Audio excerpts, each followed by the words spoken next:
Cogito ergo sum adalah sebuah ungkapan yang diutarakan oleh Descartes, sang filsuf ternama dari Prancis, yang artinya adalah aku berpikir, maka aku ada. Kalimat inilah yang dikenal ketika mempelajari filsafat. Lalu, apakah filsafat itu? Berikut pendapat para pakar.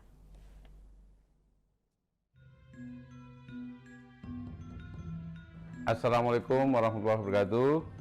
Filsafat menjadi pondasi keilmuan dalam membangun peradaban, karena filsafat melandasi benih-benih kemampuan berpikir logis dan kritis. Manusia menjadi begitu istimewa karena bahasa, karena di dalam bahasa itu ada konstruksi yang begitu rumit yang bisa dijelaskan dengan filsafat, dan itu yang membuat manusia istimewa. Assalamualaikum warahmatullahi wabarakatuh. Saat ini, perhatian terhadap filsafat nampak makin besar. Keberadaan filsafat nampak dalam kehidupan sehari-hari. Filsafat telah melahirkan dan menelurkan berbagai macam perkembangan di dalam ilmu, pengetahuan, teknologi, dan seni. Salah satu filsuf perempuan adalah Julia Kristeva. Maka kali ini kita akan mengenal Julia Kristeva. Dari semanalisis sampai tubuh maternal, kita kenal Julia Kristeva. Biodata dari Julia Kristeva. Nama Julia Kristeva lahir di Bulgaria 24 Juni 1941. Kristeva seorang teoretikus, ahli linguistik, kritikus sastra, novelis, dan filsuf yang berdarah Bulgaria. Ia menggunakan teori Marxis dan formalisme Rusia bersama dengan strukturalisme dan psikoanalisis untuk menciptakan pendekatan yang eklektik terhadap pertanyaan-pertanyaan seputar subjektivitas. Beberapa karyanya yang mengambil tema filsafat feminis, estetika, studi kebudayaan, dan psikoanalisis.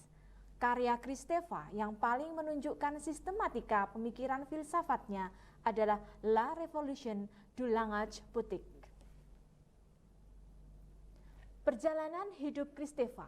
Tahun 1965, Kristeva bergabung dengan Delquel Group yang didirikan oleh Philip Sollers yang menjadi suaminya. Ia menjadi anggota aktif di grup tersebut dan berfokus pada politik yang ada dalam bahasa, bahwa ide tentang sejarah adalah sebagai objek interpretasi dan hasil tulisannya adalah sebuah produk politisasi, bukan sebuah produk yang objektif. Artikel-artikel Kristeva mulai muncul di dunia kritik pada 1967. Penelitiannya dalam bidang linguistik menjadi cikal bakal terbitnya buku-buku Kristeva yang semuanya dalam bahasa Prancis. Publikasi tulisannya ini membuat Kristeva menerima kursi di bidang linguistik di University of Paris dan menjadi tamu di Columbia University, New York. Kristeva menjadi profesor emeritus di Universitas Paris 7 di Diderot dan memegang gelar kehormatan dari universitas di seluruh Indonesia. Filsuf yang berpengaruh terhadap pandangan Kristeva. 1. Ada Freud. Teorinya tentang unconscious, praconsciousness, dan consciousness. ID, ego, dan superego. Filsuf kedua adalah Roland Barthes tentang denotasi, konotasi, mitos, signifier atau penanda, signified, petanda, dan sign, tanda. 3. Filsuf yang bernama Lacan tentang sintesa, psikoanalisis, semiotika, dan 3 alam yang dikembangkan, yaitu real, simbolik, dan real kedua. Konsep penting pemikiran Kristeva dalam bukunya Polylog 1977, Kristeva menganalisis berbagai praktik penandaan seperti bahasa, wacana, sastra, dan lukisan, dan meneliti pendekatan yang diambil untuk mereka dalam berbagai disiplin ilmu yang telah memetakan arah simbolitas, linguistik, semiotik, epistemologi, dan psikoanalitis. Tujuannya adalah untuk mengungkapkan dinamisme dan melekat pada setiap proses penandaan. Kristeva menawarkan semanalisis sebagai cara untuk mengungkapkan pergerakan dari proses penandaan dalam teks melalui intertekstualitas, istilah lain yang diilhami oleh Bakhtin. Dia mengusulkan untuk menjelaskan bagaimana teks-teks yang berbeda melintasi dalam sebuah teks dan bagaimana wacana yang bersaing memunculkan dan memodifikasi satu teks. Semanalisis adalah pendekatan terhadap bahasa sebagai suatu proses penandaan yang heterogen dan terletak pada subjek-subjek yang berbicara dan mengkaji strategi bahasa yang khas serta analisis terhadap bahasa sebagai wacana yang spesifik, bukan sebagai sistem atau language yang berlaku umum, karena sistem mendekati dan memahami makna secara kontekstual. Karena pengkajian teks beserta dengan konteksnya masing-masing adalah sama pentingnya. Pemikiran dari Julia Kristeva yang pertama tentang genotek dan fenotek. Genotek adalah teks yang mempunyai kemungkinan tak terbatas, yang menjadi substruktur bagi teks-teks aktual, juga dapat dianggap sebagai suatu sarana yang melahirkan seluruh evaluasi historis bahasa dan aneka praktik penandaan sebelum tertimbun dan tenggelam di dalam fenoteks. Sedangkan fenoteks adalah tataran tempat kita biasa membaca saat kita mencari makna kata aktual yang bersumber dari genotek. Fenotek meliputi seluruh fenomena dan ciri-ciri yang dimiliki oleh struktur bahasa, pengarang, dan gaya interpretasi. Fenotek dan genotek tidak bisa berdiri sendiri-sendiri. Mereka selalu ada bersamaan dalam proses yang disebut sebagai proses penandaan. Selanjutnya, untuk praktek pembentukan makna atau wacana, signifikasi dari makna yang dilembagakan dan dikontrol secara sosial, tanda di sini berfungsi sebagai referensi dari konvensi dan kode-kode sosial yang ada dan berhubungan dengan ritme, nada, dan dimensi gerak dari praktek-praktek penandaan. Tanpa simbolik signifikasi, tinggal igauan belaka. Significance yaitu proses penciptaan yang tanpa batas dan tak terbatas. Pelepasan rangsangan-rangsangan dalam diri manusia melalui ungkapan bahasa.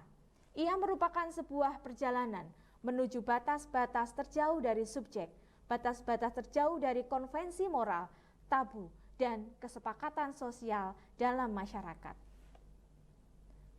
Pemikiran Julia Kristeva yang berikutnya adalah tentang intertekstualitas. Istilah intertekstualitas pada umumnya dipahami sebagai suatu hubungan teks dengan teks yang lain. Kristeva berpendapat bahwa setiap teks terjalin dari kutipan, peresapan, dan transformasi teks-teks lain. Sewaktu pengarang menulis akan mengambil komponen-komponen teks yang lain sebagai bahan dasar untuk penciptaan karyanya.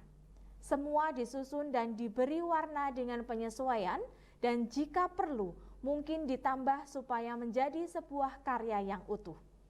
Pengarang adalah pembaca teks sebelum menulis teks. Proses penulisan karya oleh seorang pengarang tidak bisa dihindarkan dari berbagai jenis rujukan, kutipan, dan pengaruh. Sebuah teks tersedia hanya melalui proses pembacaan.